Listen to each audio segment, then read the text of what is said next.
when it's red, it's off. Yeah. Oh, okay. Strange. Okay. Well, hello, everyone, and welcome to a moment that we will spend with Julien Rasquinet, who is a senior perfumer at CPL Aromas. For those of you who don't know me, I'm Marin. I am content director and consultant with Excensional, which is also affiliated with Essence. So it's wonderful to have you all here today. And Julien, it's really nice to have you here because he had some travel drama. So we're very happy that you made it. And we're going to spend a moment getting to know him better today.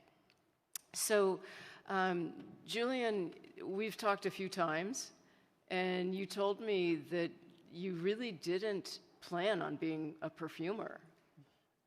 Yes, not at all, because in fact I didn't know that the job existed, because most of the perfumers in the industry are actually sons of perfumers themselves.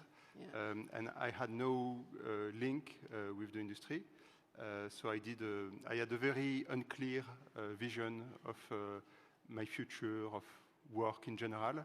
So I did a business school, like my two elder brothers, and then at the end of my business school, I needed to do an internship. I was in a university exchange program in New York, and then I tried to think of what really makes me vibrate. And it was clear I needed to work in perfumery. And I found an internship in marketing in Firmenich in New York. And I realized that marketing was not for me at all. But then I met some perfumers who gave me the virus, who explained me the beauty of the perfume creation. You know, for me, when J'adore was launching, it was just someone putting some jasmine in a bottle, and I had no clue what was behind. And it was like an epiphany when I saw that. And I came back to France with absolutely no possibility to become a perfumer, because I didn't do a chemistry school, and I didn't do perfumery school. So that's where your love of it came, was being there, working with the perfumers, and seeing how the creations were made. But then you ended up meeting Pierre Bourdon, who became one of your mentors, and it was through your father, right? Yes. Yeah. Yeah, in fact, I was lucky enough that my dad met with Pierre Bourdon in an airport. So they exchanged their business cards. And so my dad told me, look, I met this guy, he works in perfumery, it might be interesting for you. I saw the name Pierre Bourdon. I don't know if that's a name that rings a bell, I guess to many of you, yeah. So to me, he was the greatest perfumer of all time. So I got super excited when I saw his name. So I called him the next day. And it took me a while. And in fact, I never dared to ask Pierre to train me. Because I didn't feel at my place. And so I spent a lot of time with him, so having lunch with him regularly. And one day, it came from him. He told me, I'm going to retire in 3 years, and I would like you to be my last student. My God, that's just like serendipity that it happened that way, through your dad and through the fact that you like followed up on this business card. Yeah, and then it became like a friendship, and you why do you think he took you on? That I have absolutely, still today, I have absolutely no clue about that. No, I think we talked a lot about perfume, and I was lucky that Pierre Bourdon himself didn't do chemistry. He didn't train at ISIPCA or ESP, and he wanted profiles that were not trained in the usual way. Okay. So that was my luck, that he was looking, and also he told me if you had asked me, I would have never accepted you. So he wanted only candidates that he was choosing. And you know, at that time, I didn't even realize the luck I had, because I realized that he was getting maybe 100 resumes per month of people who wanted to do that. Oh my God. And I had no clue it was such a chance. Oh yeah, you were very, very lucky. Now you told me that I think it was with him that like you had this system with notebooks. Yeah, that was the specificity of the training of Pierre Bourdon. So he was himself from the Givaudan-Roure Perfumery School, but on the weekends he was working with Edmond Ronisca, which his dad knew because his dad was at the head of Parfum Christian Dior. So he worked with Ronisca, so the dad of Pierre Bourdon. So that's how Pierre could meet with Edmond Ronisca. And Ronisca had this very specific technique of having one book with ingredients and one book with adjectives. So that happens at the moment when the first year of perfumery training, when you learn the ingredients, you need to be able to smell each ingredient in a monolithic way, to recognize more than 1,000 ingredients, but you also need to be able to explode each of those ingredients into facets. So one book was with ingredients, and the second book, so in front of each ingredient there would be adjectives. Okay. And there was a second book of adjectives that was linking back to the ingredients. So now, if you're asking me to create a specific emotion with a specific adjective, I would go to my adjective book, and that would link me to those ingredients, and that would be the starting point of a formula. Okay, so let's play a little word association.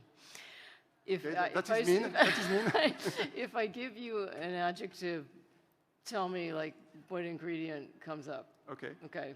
I'm really putting him on the spot, but we'll see. Exuberant. That would be tuberose, I would say. Tuberose, okay. Angry. I don't find anything angry about perfumes. Angry? So that would be... No, there's no angry. Or maybe I could say scatol or civet, or yeah, body smells, that maybe, yeah. Okay. Lazy. Lazy would be something maybe creamy, very musky. It could be tonka bean, for example. Okay. Something that makes you want to bathe in it and take your time. Okay. Okay. Now, recently we lost Olivier Creed, and I've saw on Instagram that you really paid tribute to him, and on LinkedIn, because he was also an important mentor to you. Tell us about working with him and what you learned from him. So yeah, that was right after my training with Pierre Bourdon. So I became the ghostwriter of Creed for 3-4 years. So I was going every week, once or twice in his factory in the south of Paris, in Uri. Okay. And Olivier Creed was partly the best evaluator in the industry and partly a perfumer. So to me, there are a few encounters in life with creative directors that really impact you a lot. And Olivier, of course, was one of those. So it was really like a co-creation where he could come with a small accord, give it to me, see what I could do with it. I would continue the formula, make him a few proposals, and he would guide me to get where he wanted to go. So, and he was very excessive in all ways, in his personal life, in his creation, in the way he ran his business. He was really someone fascinating. Yeah. Okay, wow. And I think maybe that set up for you, like how you really like to work in the creation process. Because I know when I asked you how you like to create, you know, it's it's like a partnership with the creative director. And I said, do you like to be given complete freedom, or do you want someone who gives you constraints or kind of a skeleton? Yeah. So the way you prefer to work is... The thing I hate most is when a customer comes to me and tells me you have how do you say that, a white card? A blank slate. A blank slate, like Voilà. a white page. Voilà. That's the thing I hate most because I have that 5 times a week. And at some point, if everyone comes to tell you that, you are a bit dry on ideas. And I think it's very important. You know, we never create alone. The perfumer never creates alone. It's always with his team, with evaluators, with other perfumers, with the creative director of the brand, and with the market, with the evolution of the market. Having a creative director that has a true vision, that is telling you what he needs, to me is something fantastic. You know, I like to have constraints. In fact, you know, even when IFRA is changing, it's a big pain. But in a way, it's forcing us to rethink what we've done in the past.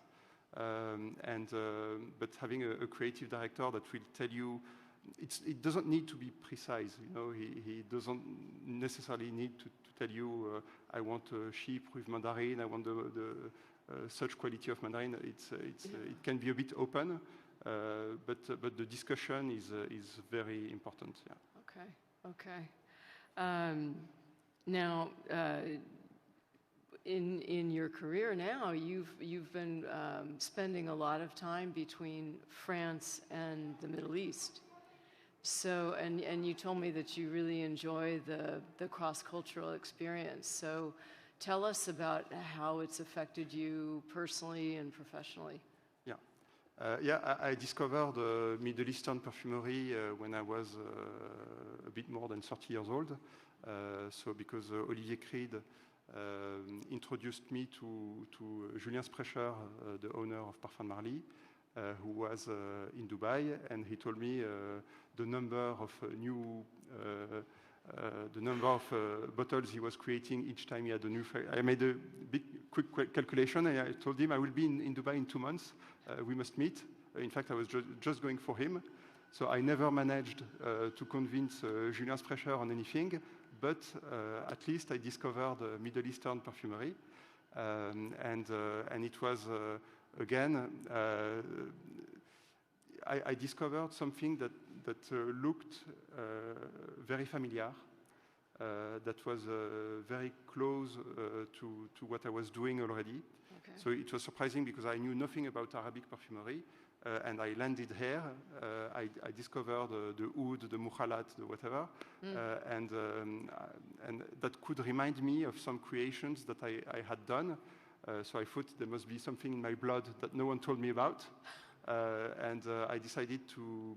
Because of that, I decided to spend some time in the Middle East to understand better the olfactive culture. Yeah. So I went there for so I spent 5 years in Dubai. So you went to meet with Julien Rasquinet and hopefully get this deal to make the fragrance for him, but it didn't happen. But then you stayed. Not yet.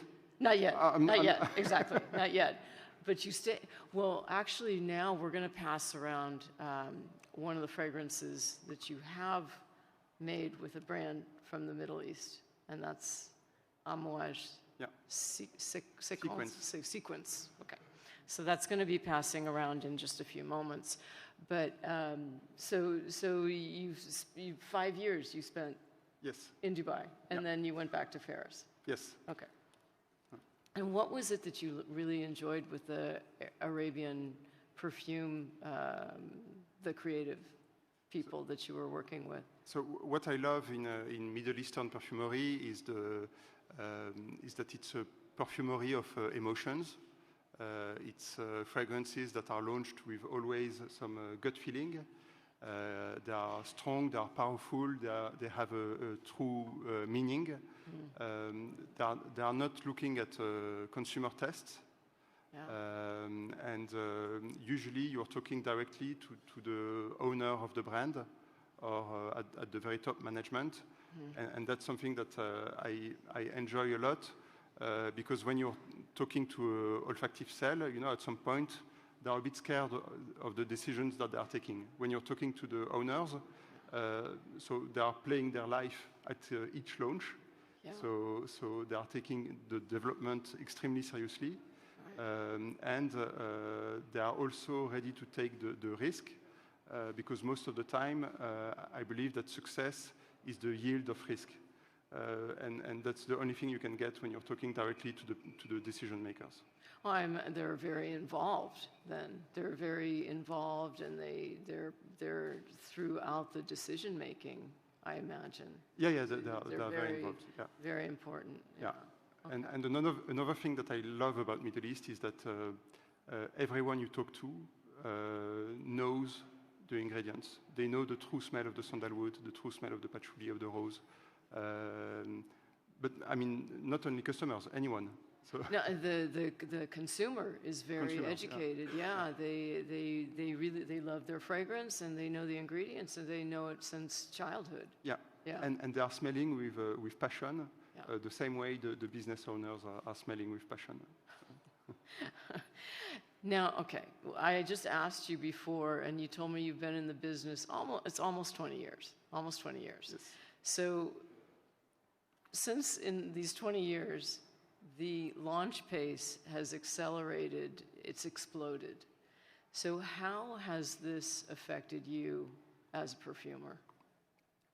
The launch pace? The number of launches? Yeah.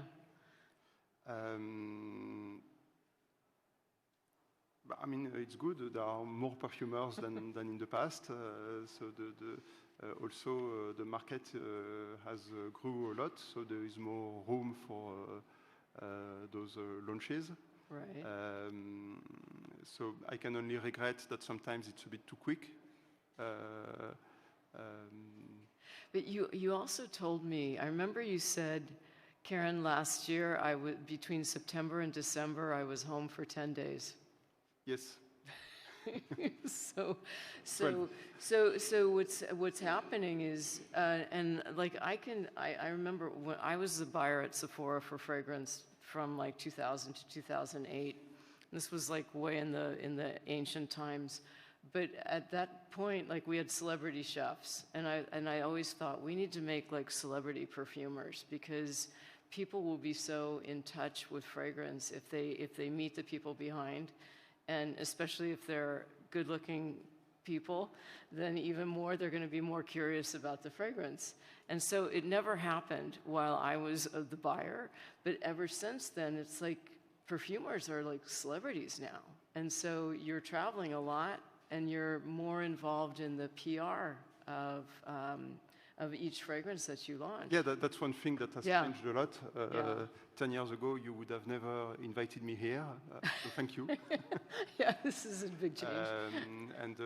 I think, but to me, the one who created that trend, but that's not necessarily linked to the number of launches, but the one who created that trend of putting perfumers in the spotlight is Frédéric Malle.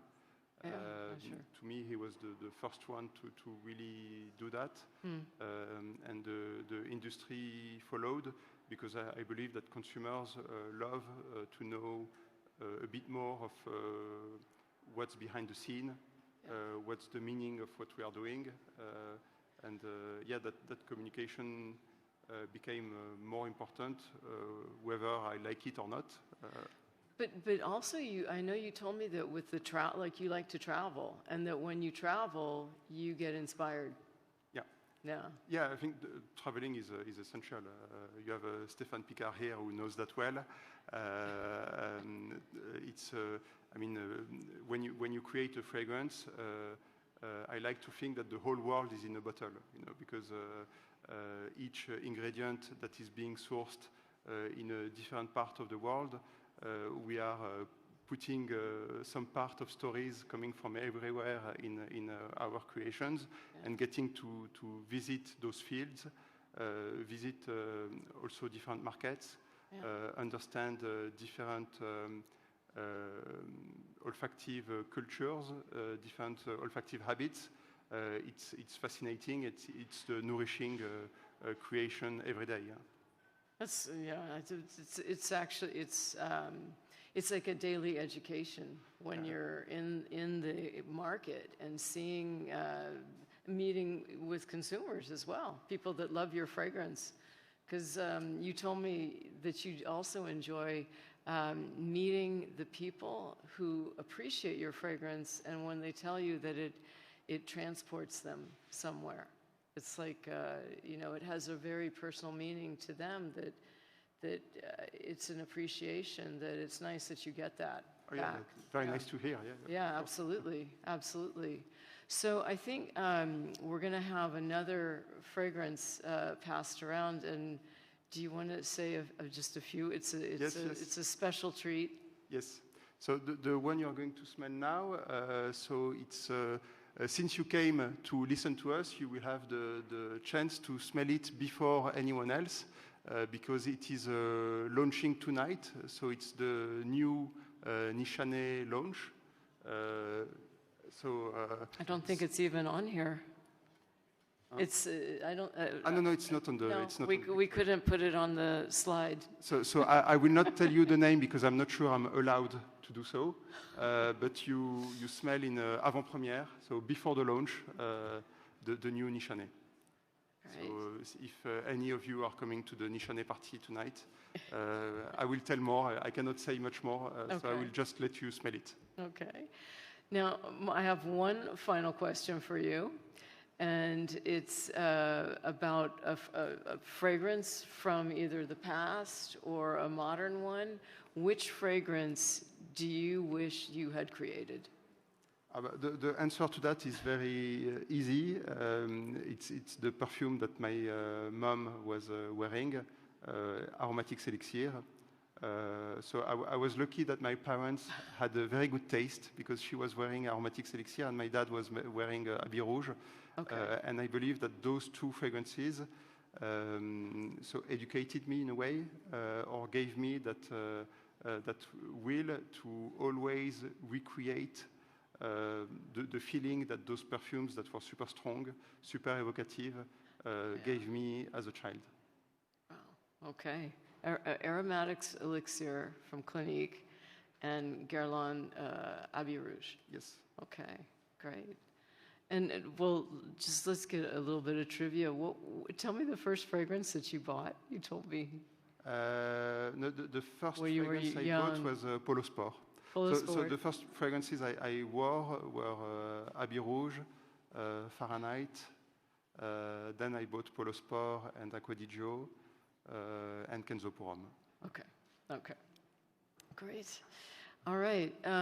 Well, we have like 1 minute in case there's anyone in the audience that has a question for Julien. Well, I see someone back here. If we have a microphone. Do we have a microphone? Who's the person? Can you stand up, maybe? Here she comes.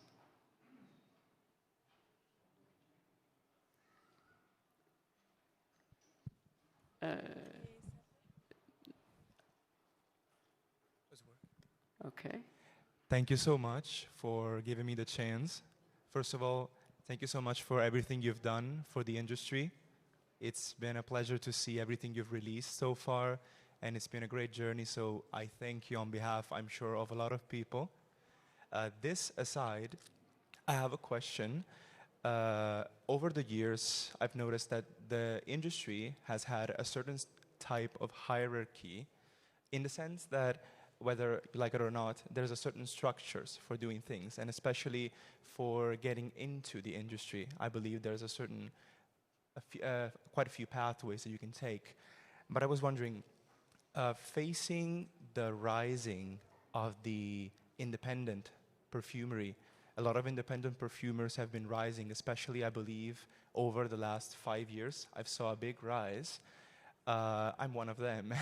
I was just wondering, what advice could you give to anybody who would like to take like a different path, but still be able to achieve something meaningful and impactful to the industry, even though maybe they're not backed by like big wings, so like big walls they can rely on? What would you advise? I'm not sure I'm in a position to give any advice. I can try. No, but I think you have the chance that the industry grew a lot with a lot of new players, a lot of independent brands, and I believe as an independent, so you can choose well the brands you trust in, and for sure you will grow with them and they will grow with you. You know, even the niche 15 years ago was absolutely nowhere. Even Creed was quite, I wouldn't say tiny, but quite small at the time. Very different. So I think you can divide it by 10, what it was at the time. Course. I don't know exactly. Yeah. So you grow with your customers. So. Thank you so much. Persevere too, you know, if that's yeah, your but that he dream, knows. You know, yeah. I mean, definitely, you know, if it's your dream, you follow it, and hopefully you make your plan and work your plan. Any other questions? Okay, we have a microphone coming. Thank you very much for your being here. Very pleasure to. What's the trend? How the trend becomes and how they become? Like it's a talent, of course, but another side, the internet, like advertisement, social, you know, influencers, and I mean like the trends and how they become. And what do you think about influencers? You know, this is like how the perfume like 5 years before that's done and pump up, you know, now like. Yeah. I believe that influencers are important to create a trend, but I don't think that's the main component of the trend. I believe that to create a trend, you need a perfume that is disrupting, that will create a new olfactive form, because in the end, that's the only thing that can install a trend and that can make it sustainable. Does that answer? Yeah. Thank you. Okay. Maybe one last question. I think there's someone in the back. Oh, maybe there's two. Thank you. Hello, Julien. One of my favorite fragrances that you've created is Tobacco Rose by BDK. I just want to refer back to those books with raw materials and adjectives that you mentioned earlier. The fragrance beautifully revolves around rose, chocolate, tobacco. Do you remember what kind of adjectives started the creative process for that specific fragrance? Yes, but so Tabac Rose, in fact, so David wanted me to work on a rose, and one of my personal childhood memories was tobacco, because yeah, we didn't mention that, but as a child, I was keeping a small cabinet of curiosity of smelly stuff that I found interesting, such as sandalwood sculptures, such as that my parents took back from India. I had a Marin cord that was infused in birchwood, and I had a pack of tobacco. It's a French brand called Amsterdamer, which is a tobacco that is infused with vanilla, with cocoa, a bit plummy, and chocolatey. Yeah. And yeah, that was really the childhood memory that came back to create Tabac Rose. Thank you. It's actually interesting. My dad smokes pipe, like tobacco, and as a child, I also used to kind of like pick up on that smell from the. So it really resonates. Thank you. Okay. I did see one last question around here. Yes. Okay. Thank you. Hi. I wanted to ask, how does it feel like morally when two fragrances you make for two different brands smell very similar? Like, is it intentional, and the price is the difference? Like, you want to make one of them more accessible, or is it a coincidence, or like, do you even consider it? I believe so. Yeah. So you mean among my own creations? Yeah. If you can speak for Yeah. other people, then yeah. But for you personally. Yeah. I don't think that I have two fragrances on the market that are similar. It might happen that there is, you know, as a perfumer, you have a signature. So if you look at the whole life of Jean-Claude Ellena, everything was the same but different. He was always working with 250, and still 250 ingredients. And you could tell the similarity between each of the fragrances he was creating. So yes, there is, for example, if you look behind, maybe you're talking about the moon and sequence, because that's something people were comparing. To me, I don't see the difference, the similarity at all. But I noticed that people were comparing both on Fragrantica. To me, talking about trend earlier, the moon was the first oud with a fruity note and with Veltol, with a red fruity note. You know, I cannot recall any fruity oud with Veltol before. And sequence is also a oud with fruity notes. So in a way, there are elements that could come from the same creation, because our creation never ends. Everything we do in a fragrance is a learning for the following one, and you might use some tricks that you've used for one fragrance in the next creation. So, and I believe that's fine, because that's part of the signature of the perfumer. Thank you. Thanks. Okay. All right. Well, thank you everyone for coming. And please enjoy the rest of the show. And there's quite a few fragrances here at Aix-en-Provence that Julien has created. So if you're not familiar with them, please visit the stands and have a smell. Okay, thank you.